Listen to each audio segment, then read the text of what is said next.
بسم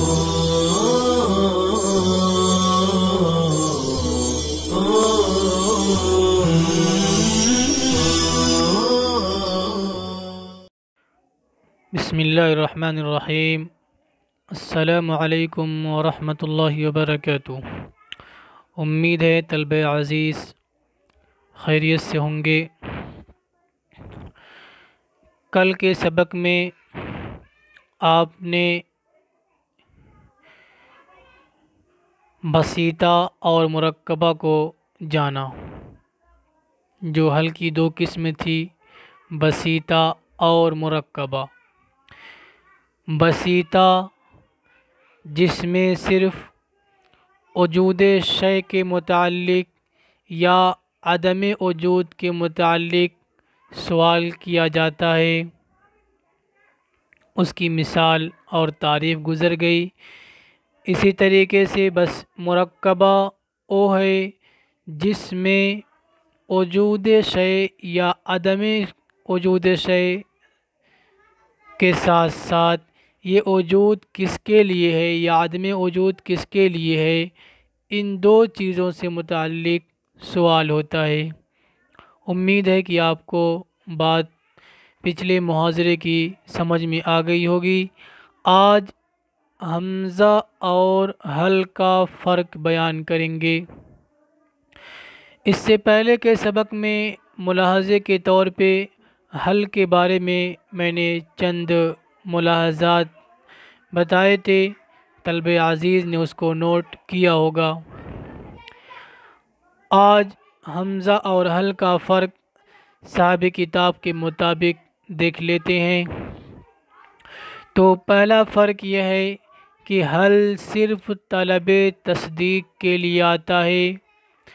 حل کا استعمال طلب تصور کے لیے نہیں ہوگا، یعنی حل کا استعمال ادراک مفرد اور تعیین کے لیے نہیں ہوگا۔ مثلا حل زید جاء ام عمر نہیں کہا جائے گا، حل زید قائم ام عمر نہیں کہا جائے گا، بلکہ وہاں پہ اے لگائیں گے، ازید جاء ام عمر۔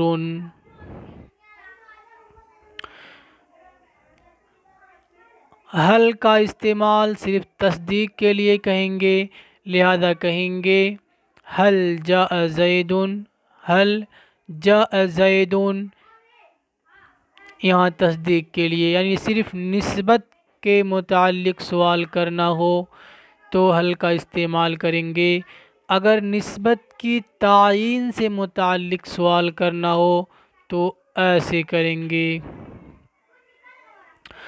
حمزہ طلب تصور اور تصدیق دونوں کے لیے آتا ہے، لہذا ہم یہ کہہ سکتے ہیں ازید ذهب ام عمر، ازید ذهب ام عمر، یہ تو تصور کے لیے ہو گیا۔ تصدیق کے لیے ازید ذهب، کیا زید گیا؟ نعم یا لا کے ساتھ جواب دیا جائے گا۔ آگے دوسرا فرق، حل صرف کلام مثبت پر داخل ہوتا ہے، حل صرف کلام مثبت پر آئے گا، کلام منفی پر نہیں آئے گا۔ اس کے برخلاف حمزہ مثبت اور منفی دونوں پر داخل ہوتا ہے، لہذا حل ما قام زید نہیں کہا جائے گا، حل لم یقم زید نہیں کہا جائے گا۔ حل قام زید کہا جائے گا، لیکن حل ما قام زید نہیں کہا جائے گا۔ اس کے برخلاف حمزہ تو یہ مثبت اور منفی دونوں پر داخل ہوتا ہے، لہذا کہا جائے گا اقام زید، اس میں تو کوئی اشکال نہیں ہے، ما قام زیدن، ما قام زیدن بھی کہنا صحیح ہے۔ طلب عزیز، یہ بڑی اہم بحث ہے، اس کا استعمال ہمارے روزمرہ کے جملے بنانے میں ہوتا ہے، لہذا اس سبق کو اچھی طرح سے سمجھنا چاہیے۔ دو فرق ہمارے سامنے آ گیا۔ تیسرا فرق ہے حل فعل مضارع کو مستقبل کے ساتھ خاص کر دیتا ہے۔ فعل مضارع کو زمانہ آئندہ کے ساتھ خاص کر دیتا ہے، لہذا جیسا کہ کل میں نے بتایا تھا، اگر یہ کوئی کہے انا احبک الآن، کہ میں تم سے اس وقت محبت کر رہا ہوں، تو تم یہ نہیں کہو گے حل تصدق، کہ کیا تم سچ کہہ رہے ہو۔ یہاں پر حل کا استعمال نہیں کیا جائے گا، چونکہ آپ کو حال کا جواب دینا ہے۔ اس نے کہا ہے الآن، اس وقت، تو یہ حال کے لیے ہو گیا۔ اب حال کا جواب دینے کے لیے آپ حل کا استعمال نہیں کریں گے، حل تصدق نہیں کہیں گے، چونکہ حل جب مضارع پہ لگ گیا تو وہ مضارع کا صیغہ حال کے مستقبل کے ساتھ خاص ہو گیا۔ اس کے برخلاف حمزہ مضارع کو زمانہ حال کے ساتھ خاص کر دیتا ہے، لہذا اگر کوئی کہے سأعطیک ھذا، سأعطیک ھذا، یہ چیز میں تمہیں دوں گا، سأعطیک ھذا۔ اب آپ اگر یہ کہتے ہیں اتصدق، کہ کیا تم سچ کہہ رہے ہو، صحیح نہیں ہے۔ سأعطیک ھذا، میں تم کو یہ چیز دوں گا، تو اس کے جواب میں آپ کہہ رہے ہیں اتصدق، تو یہ صحیح نہیں ہے، لہذا کہا جائے گا حل تصدق۔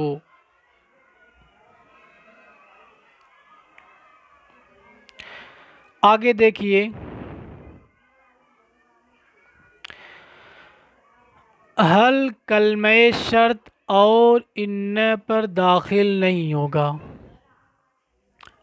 حل کلمہ شرط اور ان پر داخل نہیں ہوگا، جبکہ حمزہ داخل ہو سکتا ہے،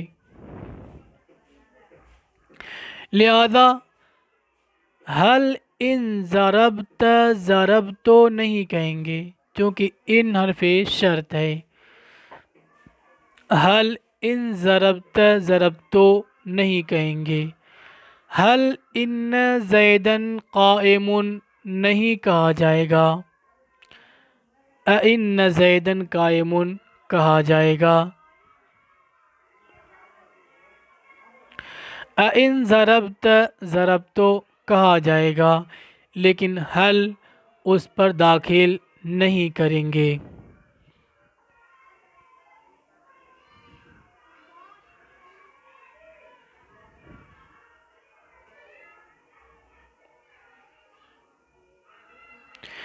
آگے دیکھتے ہیں، حل حرف عطف پر مقدم نہیں ہو سکتا،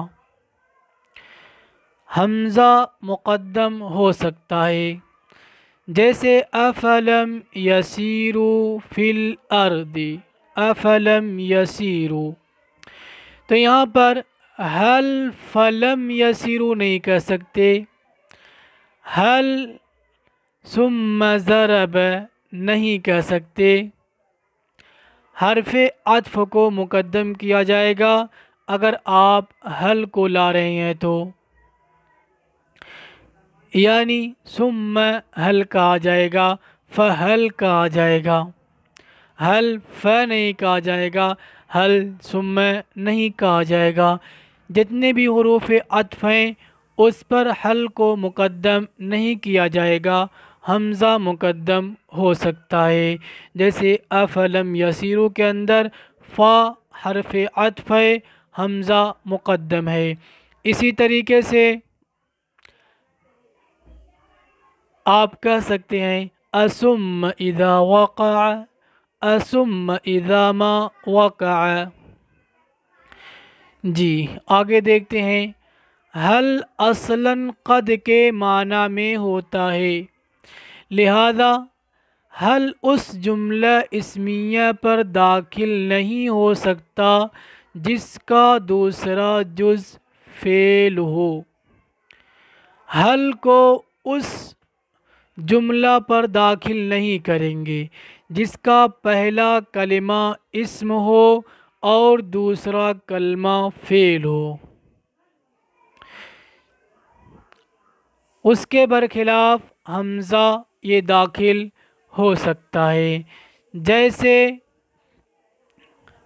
حل زید قام نہیں کہا جائے گا، حل زید ضرب نہیں کہا جائے گا، چونکہ زید ضرب یا زید قام کے اندر پہلا کلمہ اسم ہے اور دوسرا چونکہ فعل ہے، اس لیے وہاں پر حل کو داخل نہیں کیا جائے گا۔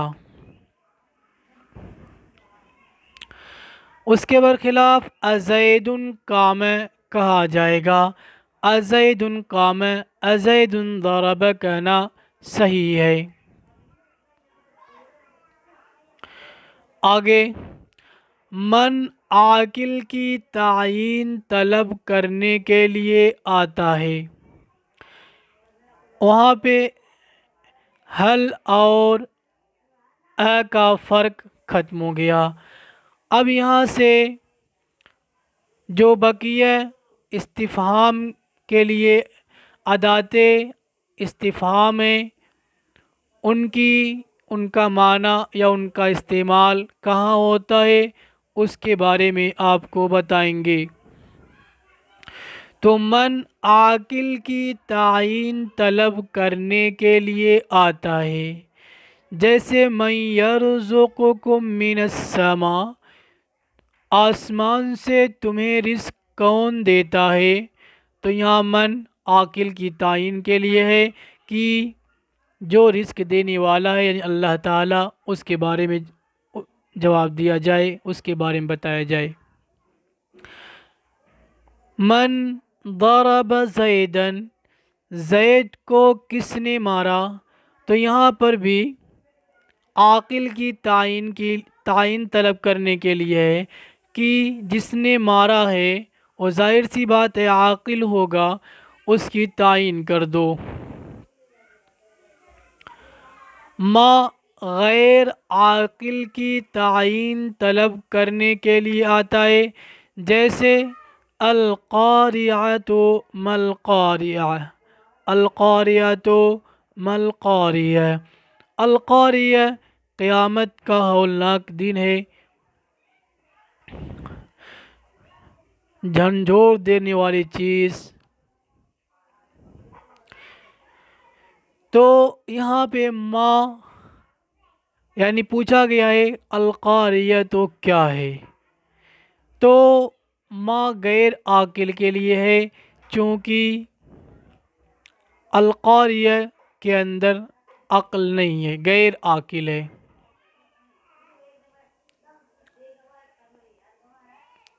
فائدہ، کبھی ما کلمہ کی تشریح کے لیے آتا ہے، جیسے مل اسجد، اسجد کیا ہے، تو یہاں مطلب کیا ہے سوال کرنے کا کہ مل مراد بالاسجد، مل مراد من الاسجد، اسجد سے کیا مراد ہے، تو یہاں پہ ما اس کلمے کی تشریح کے لیے آیا ہے کہ اس کلمے سے کیا مراد ہے، لہذا جواب دیا جائے گا الاسجد هو الذهب، چونکہ یا معنی الاسجد یا مراد الاسجد، المراد من الاسجد الذهب، سونا ہے۔ سمجھ میں آ گئی بات؟ کبھی کسی ذات کی حقیقت معلوم کرنے کے لیے، کبھی کسی ذات کی حقیقت اور ماہیت معلوم کرنے کے لیے بھی ماں کا استعمال ہوتا ہے، جیسے مل انسان، انسان کی حقیقت کیا ہے، انسان کی ماہیت کیا ہے؟ تو جواب دیا جائے گا الانسان حیوان ناطق، الانسان حیوان ناطق۔ یہاں پہ حقیقت اور ماہیت کے لیے ہو گیا۔ اور کبھی کسی کا حال دریافت کرنے کے لیے بھی آتا ہے، جیسے ما انت، تو کیسا ہے؟ تو یہاں پہ کہا جائے گا انا طیب والحمدللہ، حالی طیب الحمدللہ۔ تو یہاں پہ حال دریافت کرنے کے لیے آیا۔ اب یہ کیسے معلوم ہوگا کہ تشریح کے لیے ہے یا حقیقت بیان کرنے کے لیے ہے یا پھر حال دریافت کرنے کے لیے ہے؟ تو سیاق و سباق سے اور قرینہ سے پتہ لگ جائے گا کہ یہاں پر کس کے لیے استعمال کیا گیا ہے۔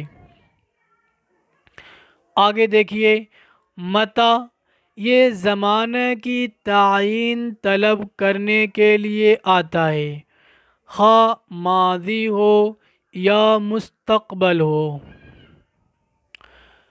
زمانے کی تعین کے لیے آتا ہے، جیسے متی ھذا الوعد، یہ وعدہ کب ہوگا؟ متی ھذا الوعد، یہ تو مستقبل کے لیے ہو گیا۔ اس کی جو تعین جواب دیا جائے گا مستقبل کے ساتھ دیا جائے گا۔ اور ماضی کے لیے مثلاً متی حدث ھذا، متی حدث ھذا، یہ واقعہ کب پیش آیا، یہ حادثہ کب پیش آیا، یہ چیز کب واقع ہوئی، یہ کب ہوا؟ تو جواب دیا جائے گا کہ کل، امس، قبل الامس، یا پھر قبل الاسبوع، یعنی ماضی کے ساتھ جواب دیا جائے گا۔ ایان زمانے مستقبل کی تعین طلب کرنے کے لیے آتا ہے اور زیادہ تر تفخیم اور تحویل والی جگہ پر مستعمل ہوتا ہے۔ ایان صرف مستقبل کی تعین کے لیے آئے گا اور ان مقامات، ان جگہوں میں استعمال ہوگا، زیادہ تر ہوتا ہے جہاں پر تحویل کی جگہ ہو، ہولناکی ہو، دہشت والی جگہ ہو، وہاں پر اس کا استعمال ہوتا ہے۔ جیسے ایان یوم الدین، قیامت کا دن، جزا کا دن کب ہوگا؟ یہاں پہ مستقبل کی تعین کے لیے ہے۔ اور ہولناک، چونکہ قیامت کا دن ہولناک ہوگا، وہاں پر اس کا استعمال کیا گیا ہے۔ جی، این اس کی تفصیل وقت طلب ہے اور آپ کا وقت پورا ہونے کے قریب ہے، اس لیے یہ محاضرہ یہیں پر ختم کرتے ہیں۔ انشاءاللہ اگلے محاضرے میں این سے متعلق بات کریں گے۔ السلام علیکم ورحمۃ اللہ وبرکاتہ۔